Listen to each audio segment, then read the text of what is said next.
आज हमारे चैनल पर बिरहा महासंघ के राष्ट्रीय अध्यक्ष, पिछड़े समाज को जगाने का बहुत ही अच्छा कार्य करने वाले महान शख्सियत परम आदरणीय राजकुमार यादव जी आए हैं। सर, आपका हमारे चैनल पर बहुत बहुत स्वागत है। सादर जय भीम। सर, आप यादव समाज से आते हैं जी, और कृष्ण जन्माष्टमी का त्यौहार नज़दीक ही है। सर, बहुत से श्रोता आपसे जानना चाहते हैं कृष्ण जन्माष्टमी का त्यौहार क्यों मनाया जाता है और आप मनाते हैं कि नहीं मनाते हैं? पहले मनाई भैया, ये समय ना मनाई। पहले हमके सही लगे जी, लेकिन अब झूठ लगा जब से हमने तर्क किया तब से नहीं मनाते हैं जी। सर, क्यों नहीं मनाते हैं? काहे मनाई? का हमारे दिमाग में गोबर भरल है? हमें ये बताइए। सर, जो कृष्ण जन्माष्टमी का त्यौहार मनाता है तो उसके दिमाग छोड़ो में यार, गोबर भरा है और क्या है? गोबर है भरा है। हम ये कह रहे हैं कि कन्हैया जी भगवान थे जी, उनकी माता जी थी देवकी जी, पालन पोषण उनका हुआ जसोदा जी के यहाँ जी, जसोदा जी अहिरिन रही जी। अभी का रही भैया, अब एक बारे में बहुत हम क्लियर ना कह, लेकिन सुनीला जी, कि छत्री कुल में पैदा भैल रहा जी, वही में लोग बतावल ना कि कंस राक्षस रहल, जी, ओकर बहिन मनई रह, मेहरारू रह। ये नहीं समझ पाते हैं कि ये सब दिखाते हैं कि राक्षसों के पास सींग थी, बड़े बड़े दांत थे। वही में देवकी खूब सुंदर कन्या रह। वो राक्षस अपने बहन के बहुत ज्यादा प्यार करे, बहुत माने जी।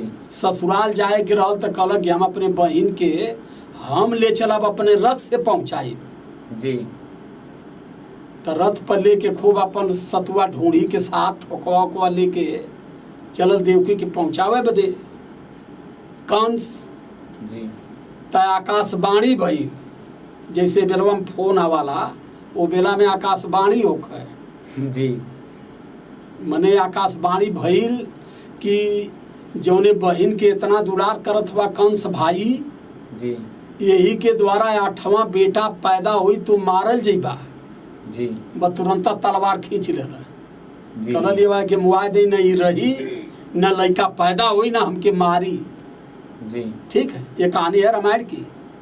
सर, कृष्ण जन्माष्टमी कृष्ण लीला की शायद मैं एक ग्रंथ की कहानी मैं आपसे बता रहा हूँ। जी, जी, अब ये बताइए कि आकाशवाणी हो गई जी, कि इसी देवकी के द्वारा 8वां पुत्र पैदा होगा जिससे कंस तुम मारे जाओगे।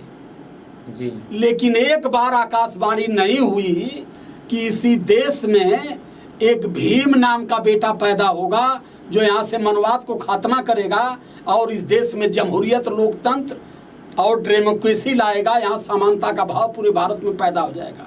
ये आकाशवाणी नहीं हो पाई। जी, जी, अब रहा सवाल आपका, मैं ये बात आकाशवाणी पर कहा हूँ जी, जी, जी, क्योंकि ये सारी कहानी मैं स्पष्ट करना चाहता हूँ, ये सब मनगढ़ंत है।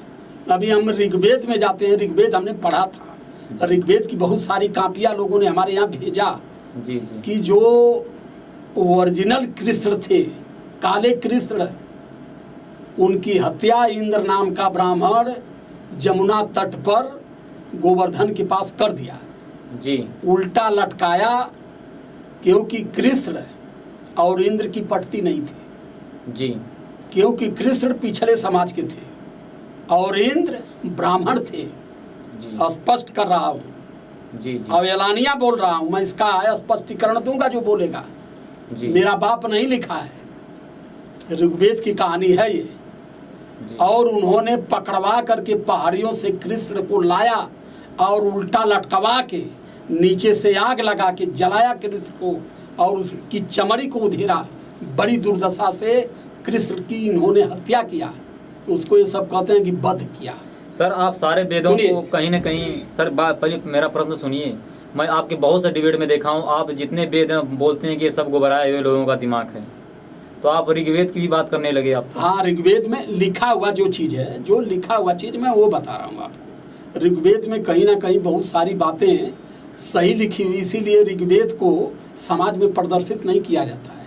समाज में जो बड़े सोचने वाले कहीं ना कहीं आप भी ऋग्वेद को मानते हैं? हाँ, ऋग्वेद को तो जो जहाँ सत्य है उसे मानता हूँ, मैं हर चीज़ मानता हूँ जी। लेकिन जहाँ सही है उसको मानता हूँ, जो गलत है उसको नहीं मानता जी।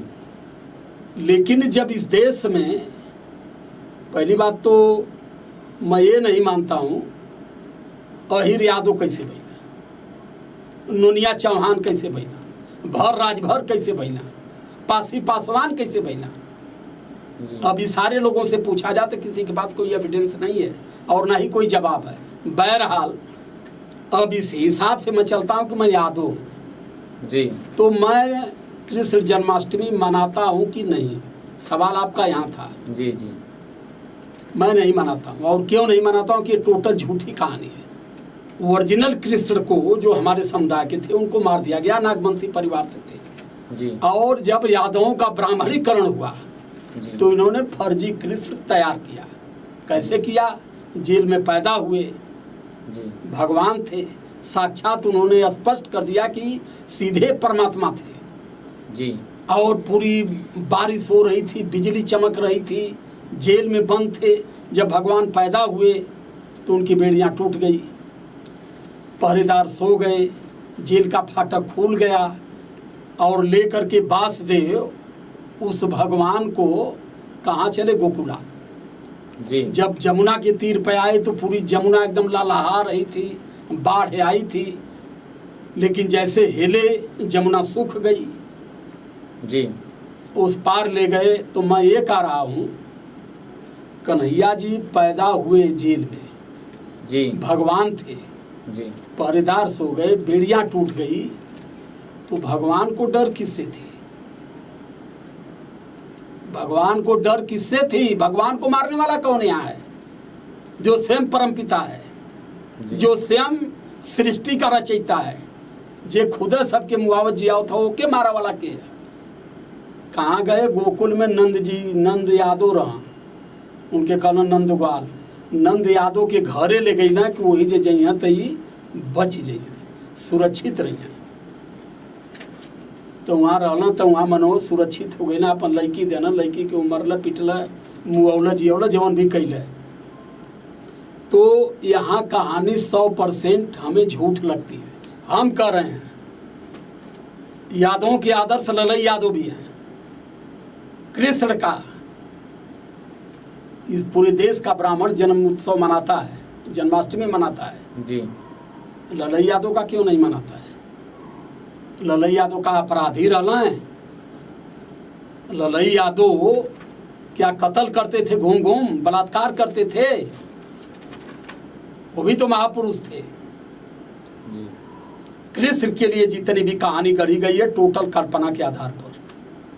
सर कृष्ण सिर्फ यादव घर क्यों लेके चले गए नंद जी? उनको कहीं किसी और कास्ट? असल में वो बेला में ये जो यादव कुल, वो बेला में भी येहू बेला में जी यादव थोड़ा हिम्मती है,